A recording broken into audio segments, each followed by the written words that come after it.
Entender se a carteira é boa ou não é entender se o dinheiro está ou não bem investido. Valor patrimonial. Isso é muito importante, e é por meio dele que nós encontramos boas oportunidades.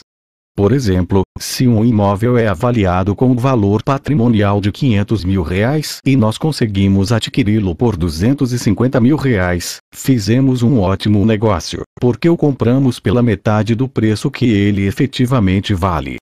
Do mesmo modo, isso pode acontecer com fundos imobiliários. De tempos em tempos é possível que surjam aqueles que tenham o seu preço abaixo do valor patrimonial, o que pode sinalizar ótimos negócios. O contrário também é possível. Cap rate é a relação entre o preço do aluguel e o preço do imóvel. É importante até mesmo para entender o valor que está sendo pago em aluguel, comparado ao valor total dos imóveis que estão na sua carteira de fundo imobiliário. Geralmente imóveis de menor valor apresentam cap rate maior.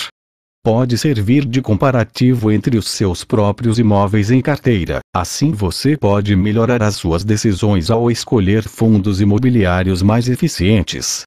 O maior ponto de atenção aqui é sermos justos e fazermos comparações apenas entre investimentos semelhantes. Não faz muito sentido comparar fundo imobiliário com um título público, por exemplo. São investimentos com dinâmicas completamente diferentes e, por isso, terão também características distintas. E se você está se perguntando onde poderia encontrar boas fontes para pesquisar essas informações, você pode procurar entre estas alternativas. 1. Site de relacionamento com investidores do fundo, gratuito. 2. Site da B3, gratuito. 3. Sites especializados, como clubefiinfies.com.br. Títulos de crédito privado quando algum banco lhe oferece algum produto de renda fixa, ou quando você encontra um desses na plataforma da sua corretora, você está investindo em um título de crédito privado. Esses títulos podem até parecer incompreensíveis, mas não são. Ao investir num título como um CDB, o que você estará fazendo é emprestar o seu dinheiro para uma instituição, que se torna sua credora, ou seja, estará em dívida com você. É um processo bem semelhante ao dos títulos públicos. Porém, é importante entender que os títulos de crédito privado representam um risco um pouco maior do que os títulos públicos, afinal de contas, estamos emprestando dinheiro não para o governo, e sim para instituições do mercado. Apesar de ainda haver opções conservadoras dentro do crédito privado, estas não terão um risco menor do que aquele inerente aos títulos públicos. O processo de decisão de investimento em crédito privado é simples. Se temos um risco maior no crédito privado do que no título público, esse risco tem que ser justificado com uma rentabilidade extra. Como também a liquidez no crédito privado pode ser bem menor do que no tesouro, essa falta de liquidez tem que ser justificada por rentabilidade maior. Se essa rentabilidade maior não existir, então não temos uma boa justificativa para entrar nesse meio. A ideia é que, ao entrar na plataforma de investimentos da sua corretora, você tenha acesso a diversas aplicações de renda fixa, inclusive de CDBs diferentes, que até podem ser do mesmo emissor, mas que possuem taxas e características diferentes. Qual deles vai valer mais a pena para você? Depende muito. Lembre-se que, assim como mostrei no Triângulo de Negro, é importante que os investimentos tenham um prêmio de risco. Caso não tiverem, simplesmente vai valer mais a pena investir nas aplicações do Tesouro Direto, já que elas têm o menor risco do mercado. A seguir, abordarei alguns investimentos de crédito privado no detalhe, que são 1. Debentures, 2. CDBs, 3. LCI/CAS. Debentures. Assim como os títulos públicos e os títulos bancários, as debentures são títulos emitidos por empresas para captação própria com o objetivo de financiar algum projeto. As debentures possuem vencimentos um pouco alongados, porém, muitas delas pagam juros semestrais ou anuais, ou seja, é possível aumentar muito a sua rentabilidade com esse produto.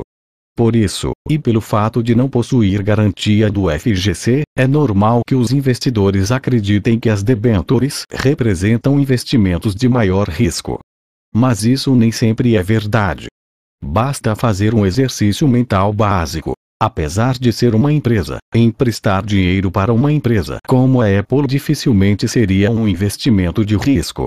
Pelo contrário, é uma empresa tão grande que é difícil de imaginar um cenário em que a Apple daria calote em investidores. De toda forma, isso não quer dizer que toda debênture é conservadora. Podemos encontrar debêntures tanto mais conservadoras como debêntures com riscos consideráveis. Inclusive, grande parte das debêntures tem prazos mais extensos e atrelada ao IPCA, dando a oportunidade de garantia de rentabilidade real com os rendimentos advindos da debênture. Mas nunca é demais tomar algum cuidado, pois, como comentado antes, as debêntures podem representar, apesar de não sempre, o risco maior ao investidor.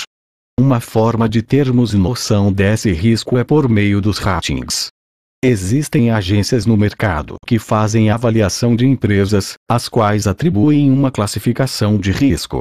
Assim, o investidor consegue ter uma informação mais clara sobre a situação financeira da empresa. Na imagem a seguir temos um exemplo de como esse rating é fornecido pela Standard Poor's, com rating aplicável à Vale SA, antiga Vale do Rio Doce. Caso fique um pouco confuso, aqui está uma imagem com as classificações de risco e suas interpretações. Outro ponto muito relevante a ser considerado é que as debêntures ligadas ao setor de infraestrutura são isentas de imposto de renda, são as debêntures incentivadas. Essa característica permite a muitas debêntures apresentarem rentabilidades relevantes.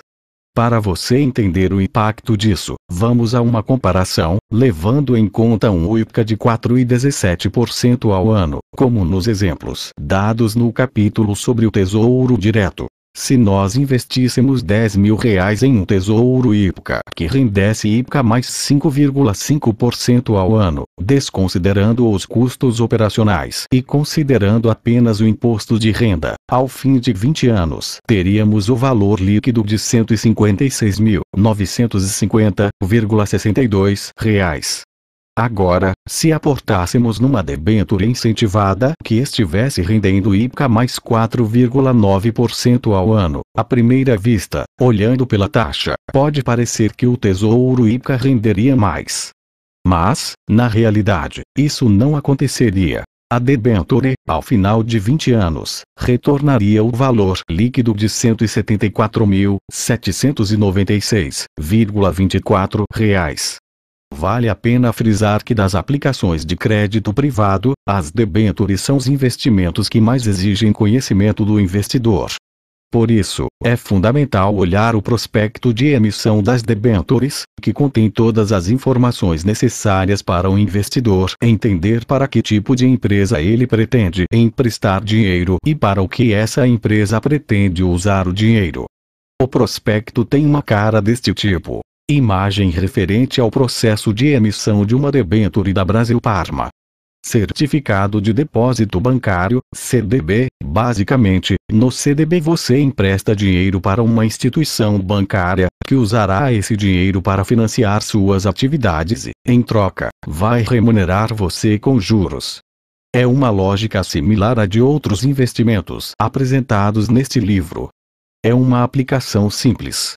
Diferente do Tesouro Direto, em que os títulos, apesar de terem vencimento, podem ser resgatados a qualquer momento, os CDBs podem ter liquidez diária, permitindo o resgate rápido, ou baixa liquidez, o que possibilita o resgate do investimento apenas na data de vencimento. A minha dica aqui é procurar pela chamada data de carência, que indica até quando o investimento deve ser mantido pelo investidor. Para os CDBs que tiverem data de carência igual à de vencimento, deixe seu dinheiro preso no CDB até o vencimento. Caso as datas sejam diferentes, é possível para o investidor resgatar seu dinheiro antes da data do vencimento chegar. Seguindo uma lógica um pouco parecida com a do Tesouro, os CDBs podem ser indexados no IPCA e terem taxas prefixadas.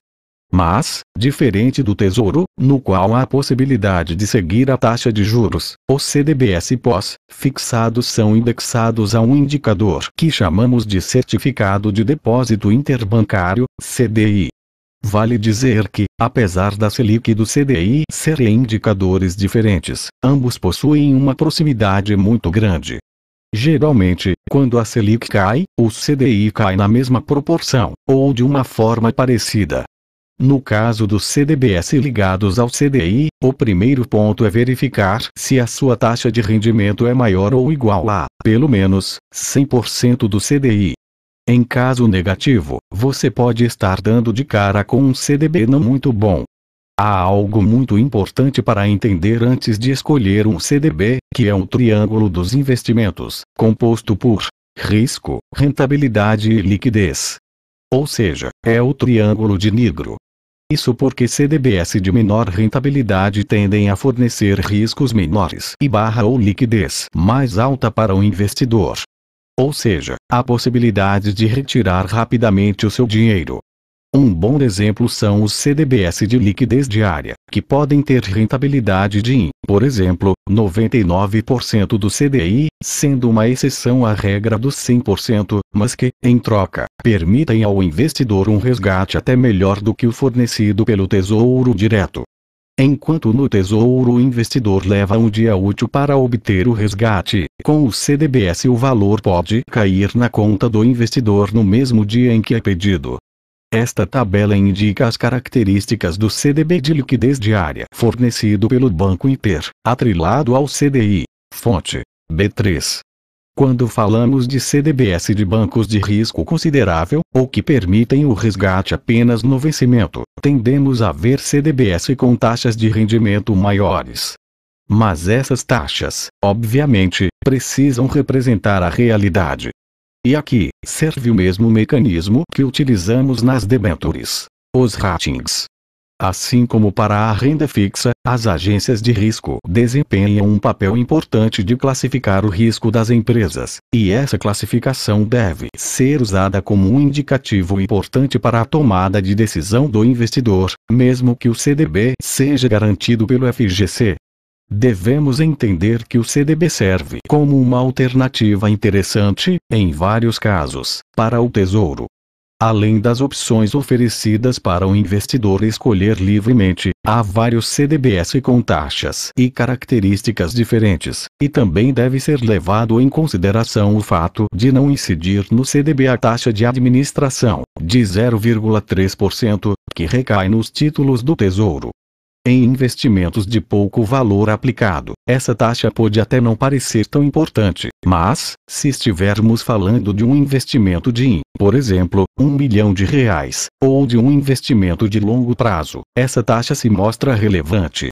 Exemplificando, se investirmos R$100 mil em um título do Tesouro que paga 7% ao ano e em um CDB de mesma rentabilidade e deixarmos ambos os investimentos correndo durante 20 anos, teremos um custo de R$ 12.255 que não irá existir no CDB, apenas no Tesouro, devido à taxa de 0,3%. Isso prejudica, e muito, a perspectiva de longo prazo, principalmente se considerarmos que a taxa de 0,3% ao ano não incide sobre os rendimentos, mas sobre o montante investido. Mas vale a ressalva: apesar de a taxa de 0,3% ser um problema, não é indicado que se invista em CDBs pensando no longo prazo como alternativa ao Tesouro. Isso porque não há CDBs hoje no mercado que cheguem a 10, 20, 25 anos de investimento, como o Tesouro. Portanto, um investimento de longo prazo nessa modalidade significa pagar um imposto de renda alto. Explico com outro exemplo. Imaginemos que vamos investir R$30 mil em 2018 para resgatar em 2045. Temos duas opções: CDB 3 anos, IPCA mais 5,2% a Tesouro IPCA 2045, IPCA mais 5,08% a. Se fôssemos levar em consideração apenas a taxa para escolher o investimento, escolheríamos o CDB, pois ele tem uma taxa maior, certo? Errado. Essa lógica nos induziria ao erro, pois CDB rendimento bruto no período 27 anos até 2045. R$ 196.234,65 rendimento líquido no período R$ 190.016,57 Tesouro rendimento bruto no período R$ 247.596,78 rendimento líquido no período descontados IR mais taxa Tesouro R$ 195.899,85. Isso acontece porque, no caso do Tesouro, o imposto de renda só será pago ao fim da aplicação, em 2045. No CDB, a cada 3 anos o imposto de renda teria de ser pago, já que o CDB alcançaria sua data de vencimento. Em outras palavras, enquanto no Tesouro o imposto de renda seria pago uma única vez, no CDB ele seria pago, ao todo, 9 vezes até 2045. Como você pode ver, isso prejudica a sua rentabilidade. Por isso, a melhor forma de investir no CDB é fazer a aplicação pensando em objetivos. Se você precisa fazer uma reserva de emergência, há a alternativa dos CDBs de liquidez diária. Agora, caso você tenha pronta sua reserva de emergência, os CDBs fazem muito sentido para os objetivos de médio prazo, nos quais já se sabe, mais ou menos, a data em que você vai precisar do dinheiro. Viagens marcadas para fim do ano, casamento, compra da casa própria. Todos esses objetivos podem fazer um CDB valer a pena para você, basta escolher um que te agrade e que se encaixe na data desejada, e mãos à obra. LCI/UCAS. Como apresentado anteriormente, as UCAS podem ser muito interessantes em um investimento de prazo médio, pois são isentas de IR. Fundo multimercados. Fundos de investimento, hoje, nos permitem estratégias variadas, seja com ativos em renda fixa, ações, entre outros. A melhor parte é que você não precisa se preocupar se tem dinheiro o bastante para aplicar em todos os ativos investidos, basta atingir a cota mínima de entrada no fundo para poder participar de uma série de investimentos interessantes. Isso porque, quando você aplica em um fundo de investimento, ele reúne recursos de uma série de investidores para realizar aplicações e depois distribui os lucros entre seus cotistas igualmente. Isso pode parecer insignificante, mas é o grande diferencial de se colocar dinheiro nos fundos. Com o conceito de cotas, deixa de ser relevante o ativo no qual o dinheiro foi aplicado, mas sim a quantidade de cotas que se tem. Agora o investidor, apenas aplicando seu dinheiro, consegue diversificar sua carteira, pois suas cotas dependem do desempenho do fundo como um todo. E ele não precisa se preocupar em como aplicar o dinheiro, há uma equipe que trabalha por ele para melhorar o desempenho do fundo. Imagino, então, que agora você deve estar se perguntando: legal, mas como escolher um bom fundo de investimento? Como saber se ele é bom? O que você deve fazer primeiro é traçar um objetivo. Muitas pessoas se preocupam apenas com a rentabilidade e acabam cometendo erros bobos, que podem prejudicá-las no futuro. Por exemplo, se o objetivo do investidor for criar seu fundo de emergência, não faz sentido algum procurar investir em um fundo de ações, que, além de possuir riscos e oscilações maiores que outros tipos de fundo, costuma ter uma liquidez muito menor, o que pode comprometer o objetivo para o qual foi investido. O fundo deixa de ser um de emergência se você não pode contar com o dinheiro em caso de imprevistos. Por isso, o primeiro passo é definir o objetivo. Se é fundo de emergência, um fundo de renda fixa/multimercado com alta liquidez é ideal. Caso a procura por maiores rentabilidades, mesmo que representem riscos altos, seja o objetivo, o fundo de ações é interessante. Caso não queira tanto risco, mas ainda procure um rendimento acima do estipulado em renda fixa, um fundo multimercado pode servir. Enfim, determinado o objetivo, agora o próximo passo é saber como identificar se as taxas valem a pena ou não. As principais taxas a que se deve ficar atento são: 1. Taxa de rendimento, médio. 2. Taxa de administração. 3. Taxa de performance. 4. Taxa de carregamento. Para o rendimento, é sempre bom ter em mente que ele não é tão bom se for abaixo do CDI. Para as taxas de administração, valores acima de 1% para renda fixa e acima de 2% para multimercado/ações são questionáveis. Valeriam a pena caso o rendimento fosse muito bom se comparado a outros fundos, pois muitos fundos de qualidade hoje trabalham nesse limite. Para a taxa de performance, cobrada em fundos com maiores riscos, multimercado/ações, existe uma taxa de 20% padrão de mercado, mas tome cuidado com taxas adicionais. Pode compensar, mas depende do retorno que o fundo oferece. A taxa de carregamento é difícil de ser vista em fundos competitivos. Por isso, se encontrar uma em seu caminho, é bom analisar bem esse fundo antes de escolhê-lo. Pesquise opções semelhantes, do mesmo segmento. Por fim, é claro, fique atento ao saldo mínimo e de movimentações do fundo. Muitos investidores não dão atenção a essa parte, mas ela é importantíssima. Do que adianta, por exemplo, você ter disponibilidade para 1, 2, 3, 4, 5, 6, 1, 2, 3, 4 investir apenas R$ 1.000 por mês e escolher um fundo que só deixará você adicionar no mínimo R$ 10.000.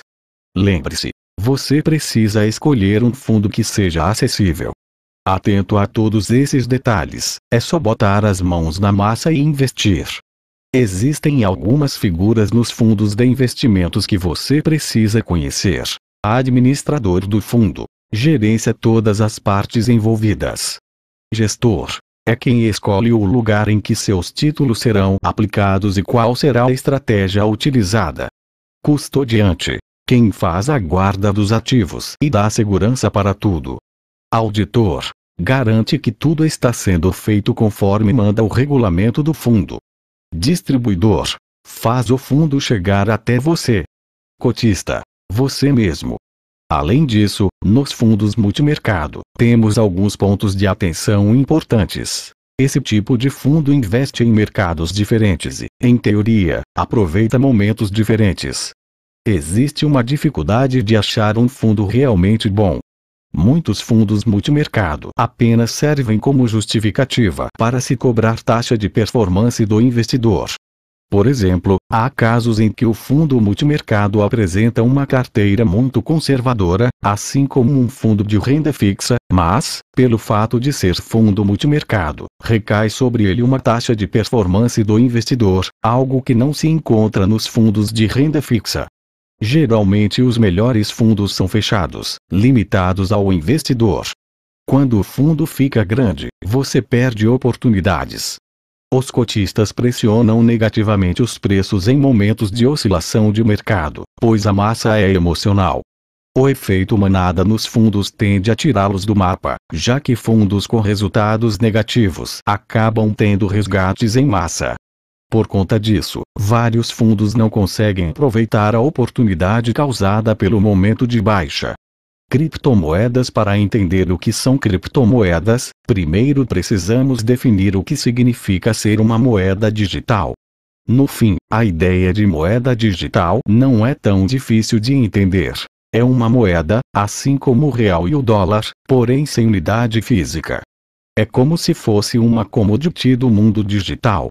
O que talvez seja mais difícil de entender, na realidade, é a tecnologia por trás das criptomoedas/moedas digitais, chamada de blockchain, permitindo que a criptomoeda funcione de forma descentralizada e haja segurança nas transações. Ele é como se fosse um livro-razão, no qual são registradas todas as transações feitas com criptomoedas. É muito importante salientar, porém, que existem blockchains diferentes entre as criptomoedas.